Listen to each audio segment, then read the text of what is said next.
छांगुर के गैंग के जो गुर्गे हैं वो हिंदू नाम रख करके लड़कियों को अपने झांसे में फांसते हैं। और एक बार जब लड़की से दोस्ती हो गई तो फिर उसकी खैर नहीं, उन लड़कियों का शोषण किया जाता है। इस लड़की ने यह भी बताया कि गोंडा में उसकी छांगुर से मुलाकात तक फैजान ने कराई, जो खुद को एक समय उसे अक्षय मिलकर मिला था और अक्षय की पहचान बता करके ही लड़की से दोस्ती गांठी गई थी। गोंडा में कुछ और लोग भी हैं जो इस पूरे गिरोह में उसको नजर आए, जिनके बाबत छात्रा ने तमाम जानकारियां जांच एजेंसी के सामने रखी। किस तरीके से सोशल मीडिया प्लेटफॉर्म का इस्तेमाल करके इस लड़की को अपने झांसे में लिया गया था, तमाम खुलासे लड़की ने अपनी शिकायत में दर्ज कराए हैं। मेरे साथ देवनाथ जुड़ गए हैं, देवनाथ का रुख करेंगे।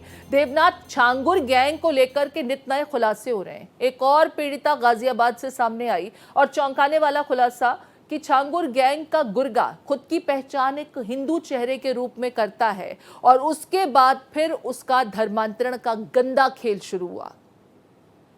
बिल्कुल प्रीति, देखिए जिस तरीके से गैंग काम कर रहा है, बहुत सुनियोजित तरीके से पूरी प्लानिंग के साथ ये काम कर रहा है। और जिसकी वजह से मैं आपको बताऊं कि किस तरीके से छांगुर गैंग ने कुछ चॉकलेटी बॉयज चुने, सेलेक्ट किए बाकायदे, जिनको जो है जिम भेजा गया, उन पर खर्च किया गया, उन पैसे कैसे खर्च करके उनको आकर्षक बनाया गया ताकि वो हिंदू बच्चियों को टारगेट कर सकें। और ऐसे तमाम सारे जो नाम आ रहे हैं उससे बहुत ज्यादा आश्चर्य पैदा हो रहा है कि कितनी प्लानिंग है। आप खुद देखिए कि कुछ ऐसे बच्चे इन्होंने तैयार किए। इसके अलावा इन्होंने कुछ ऐसी महिलाएं इनके गिरोह में थी जो इनके लिए एक बड़े बैक सपोर्ट के तौर पर काम कर रही थी। और जो लोग शिकायत कर रहे थे इनकी, उनके खिलाफ रेप सहित तमाम आरोप कर देते थे। और इसके अलावा जो इनके गुर्गे थे, अगर इनको लगता था कि नहीं कोई मान नहीं रहा है तो उनको वो धन बल सबसे दबाते थे। और सबसे बड़ी बात कि किस तरीके से प्रशासनिक अधिकारियों के साथ इनकी सांठगांठ पाई गई है। पुलिस में इनका कितना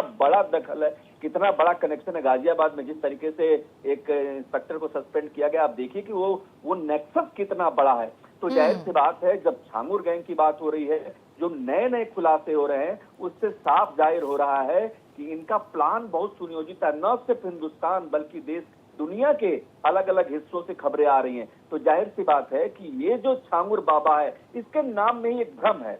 जरा समझिए कि छांगुर बाबा नाम यहाँ पर है। नाथ, जिस पीड़िता के बाबत हम अपने दर्शकों तक तमाम जानकारी दे रहे हैं, उस पीड़िता ने जो जानकारी दी उसके मुताबिक सिर्फ लड़का ही नहीं, लड़के के परिवार वालों के भी दो नाम थे। एक जिस धर्म से वो ताल्लुक रखते हैं और दूसरा हिंदुओं से मिलता जुलता नाम। ये जो है, ये चीजें परेशान करने वाली हैं कि सिर्फ लड़कों पर ही पूरा खर्च नहीं किया जा रहा था, बल्कि लड़कों के परिवार को भी इसी चीज के लिए तैयार किया गया था कि किसी लड़की को कैसे अपने झांसे में लेना है, उसे शीशे में कैसे उतारना है। और एक बार जब लड़की उनके जाल में फंस गई तो फिर आखिर में छांगुर की एंट्री होती है, जो लड़कियों को कन्विंस करता था धर्मांतरण के लिए। बिल्कुल, पिच जो है पूरी तरीके से तैयार होती है। और प्रीति, आपने बिल्कुल सही कहा, सिर्फ लड़के ही नहीं, पूरी फैमिली तैयार हो जा रही थी।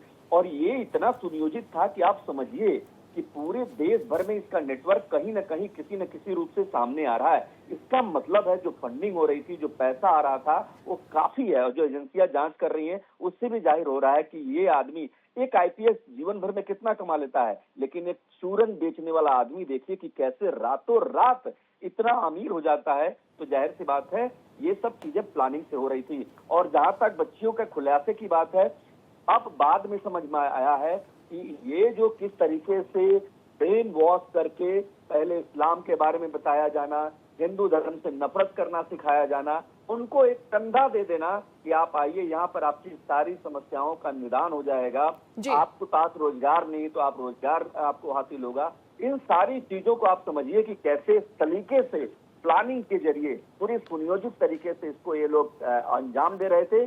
और हास्यास्पद है कि इतना बड़ा कांड हो गया, लेकिन एजेंसियों की नजर, बिल्कुल हैरानी की बात है, क्योंकि ये सिंडिकेट कोई छोटा मोटा सिंडिकेट नहीं है। इसके तार कई शहरों से, कई जिलों से कनेक्टेड पाए जा रहे हैं।